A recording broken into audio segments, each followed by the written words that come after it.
Alright, what's going on, guys? I'm pretty tired. I got a cold, and it's really difficult to speak at the moment.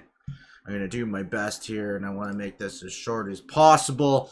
Just have a little bit more information. I'm sorry, I'm just trying to lean forward to get closer to my mic because I'm not talking too loud.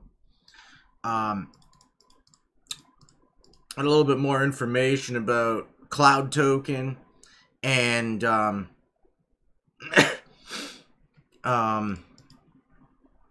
just how I believe that their trades and everything are fake. So rather than delay, I wanted to make a video today. So let's get on with that here. I'll do a little bit of a screen share. So more or less what's happened here is one of my colleagues had invested in excess of $500 in the Cloud Token and provided me with some information about that investment, as well as some screenshots and some insight into the transaction.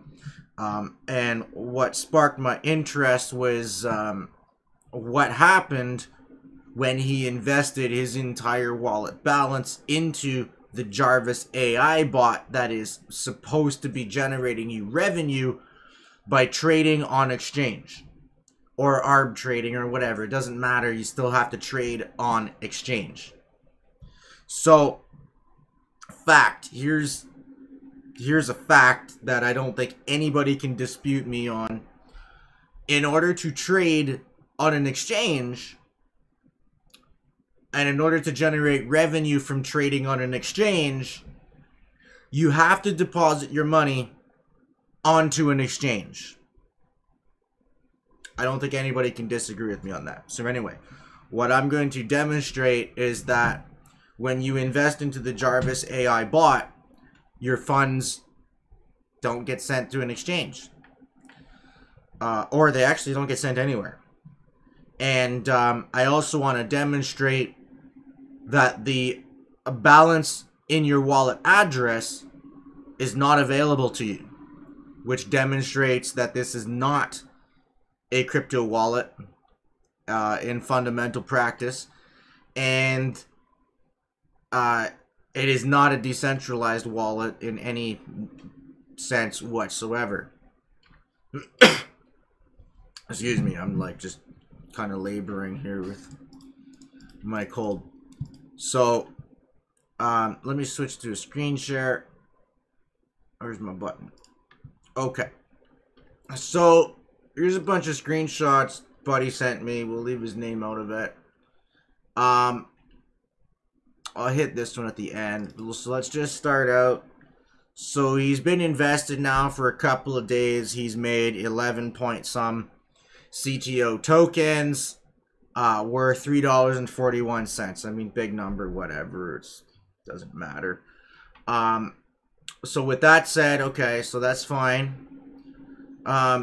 Something that sparked my interest here was, oh, sorry, this is his investments. So this is his investment of 7.9 Litecoins into the Jarvis AI bot. So it's, I guess at the time of the screenshot was $581. And it was invested since April 30th. Today is May the 2nd. May the 2nd today? Yes, May the 2nd. Okay, so that's 2 full days that it's been invested. So his earnings from the previous screenshot are for 2 days of earnings. That's all fine. Okay. Here's just a screenshot of, firstly, okay, so we have the LTC deposit that he made is 7.9 whatever Litecoins, less, now we have less the transaction to Jarvis, less the transaction fee. Okay, so that's in there. That's fine.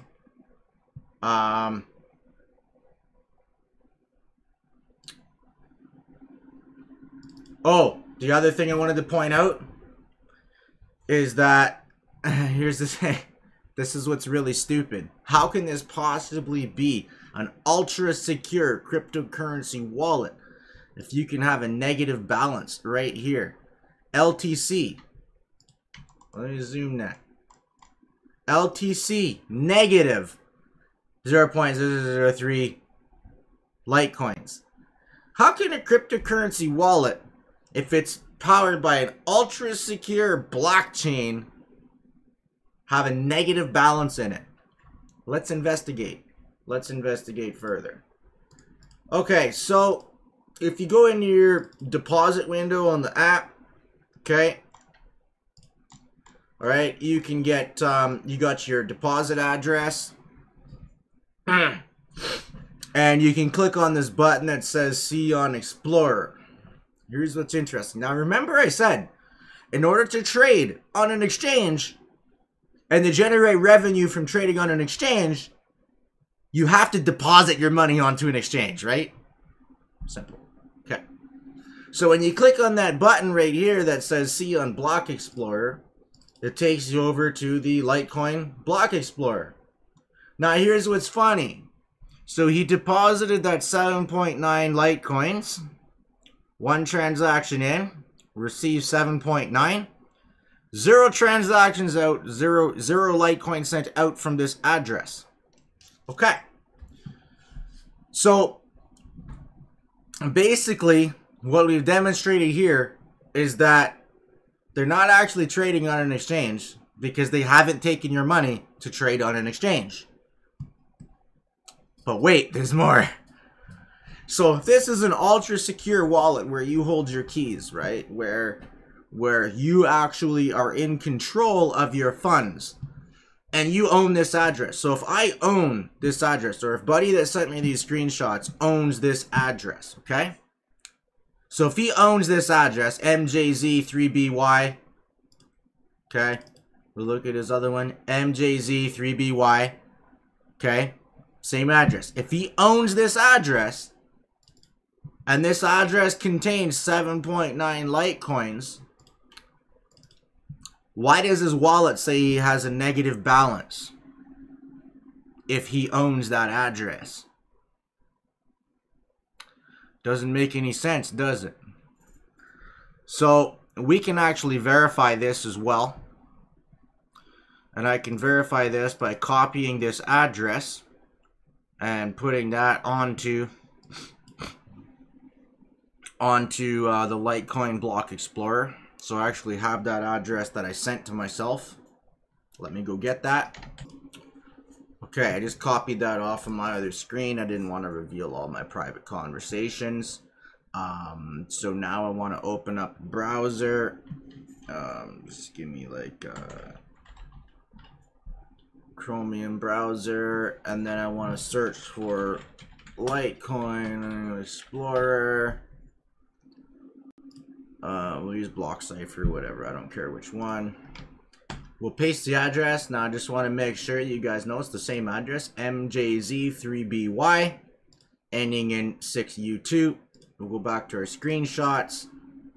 MJZ3BY, ending in 6U2. So that's his address. We'll search it.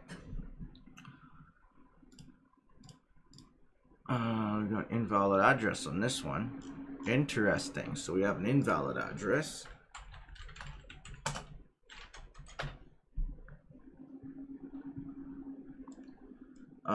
Let's try another Litecoin Explorer and we'll paste that in there. Well, this one brings it up. Okay, so still today. Now that deposit was on April 30th at 2 hours 3 minutes. I assume that's UTC time. Still has a balance of 7.9 Litecoins, but his wallet in his app says he has 0 coins because he invested him into the Jarvis AI. How can it be? So my question, how can it be an ultra secure crypto wallet where you always hold your private keys if there's a balance in the address that you cannot access? And The second question is, how are they generating revenue by trading on exchange on your behalf if they don't take your money to deposit on an exchange to trade with? Those are the two questions I have yet to find an answer for. By reasonable deduction, the best answer I can come up with is that it's all fake. And it's Ponzi, and everybody's going to lose a bunch of money. That's basically my conclusion at this point. Okay, so this was the other screenshot I wanted to talk about out of the app. I posted this on my Facebook. So you guys can read that. So here, I'll read it first, and I'll explain to you why I think this is bullshit. So, dear Cloud members, we are currently adding security features such as mnemonic phrases and the usage of Google Authenticator, where users will need to enter Google Dynamic Verification Code during transactions. As a result, we will temporarily, get this, we will temporarily switch off the withdraw function. We are targeting to complete the overall upgrade on the 2nd of May. We apologize for any inconvenience. Now, here's my thoughts. A cryptocurrency wallet uses mnemonic phrases as a seed, in which from that it computes your private keys. From that it computes your public keys or your addresses. So how is it possible? Here's more questions. Was this question number 3, I think? How is it possible they can add mnemonic phrases to a wallet after the fact? These mnemonic phrases must already exist. Otherwise, it's not a wallet. Next point. This one's not so much a question, it's a statement. Google Authenticator. Now, you gotta understand, this is a mobile wallet. Okay? It's mobile. So, it's pretty safe to assume that people are only going to run it on their mobile device. Most people only carry one mobile device in their pocket. Google Authenticator only runs on your mobile device. Therefore, it's fairly safe to assume that the same device that holds your wallet is also going to hold your Google Authenticator, meaning that the same device you're using for transactions is also your authentication device. Therefore, there's no two-factor authentication here. It's still single-factor authentication. If your phone gets stolen, they have your wallet and they have your Google Authenticator on the same device. So that poses a very severe inherent security risk in itself. So Google Authenticator on a mobile wallet like this is just stupid. Plain as day, stupid. Next point. As a result, we will temporarily switch off the withdraw function. If this is a cryptocurrency wallet where you own your keys, it should not be possible for a third party to disable your wallet, to disable functions in your wallet. Should not be possible. This is evidence, and this is evidence that comes from within the application itself, that suggests the wallet is centralized and is controlled by a central authority. So it's not a decentralized wallet. It's not a true cryptocurrency wallet whatsoever. Yeah, and that's, I mean, all of you guys who are promoting this, you guys got this update in your app already. And if you can't decipher these simple facts, you might want to rethink your career in cryptocurrency because you're not smart enough for this space. Plain and simple. Yeah, so that's about all I got right now. So guys, remember to stay safe out there. Trade safe. This thing's a sham. And just keep your money safe. Don't fuel these Ponzi's. Don't fuel these scammers. Don't fuel these kinds of schemes by trying to participate in them. Because really, you're doing the entire ecosystem a disservice. And my whole focus here is to clean up a little bit of this ecosystem. And teach you guys a little bit about what goes on out there. What goes on out there that's bad. And teach you guys what to look for. And how to avoid all of this entire mess that exists, not just within the cryptocurrency ecosystem, but there are just as many Ponzi schemes and scams and whatever that operate using good old-fashioned US dollars or Canadian dollars or whatever your local currency is. There's scams everywhere, right? And it's just it's not fair to anybody to have to lose money to these things, and especially in cryptocurrency, because it's something I'm involved with. It's something I believe in wholeheartedly, and I just don't think it's fair to the cryptocurrency ecosystem to stay silent about these kinds of things or to participate in them at all, because so many people are losing their money to these kinds of scams once they exit. And it's just really, really sad. So I hope you guys can stay safe out there, trade safe, keep your money where you can control it in a proper cryptocurrency wallet where you control your own private keys, because that's the safest place for your money. Coming up very soon, I'll be having an episode talking about cryptocurrency security. And if you haven't seen my original cloud token review, you can see that one probably up in this corner over here. And it's a little bit more emotional and a little bit more heated, where I just kind of looked at the app itself and explained my initial thoughts about it, which was just, I think it's a joke. Anyway, guys, just stay safe out there, and we'll see you on the next video. Ciao for now.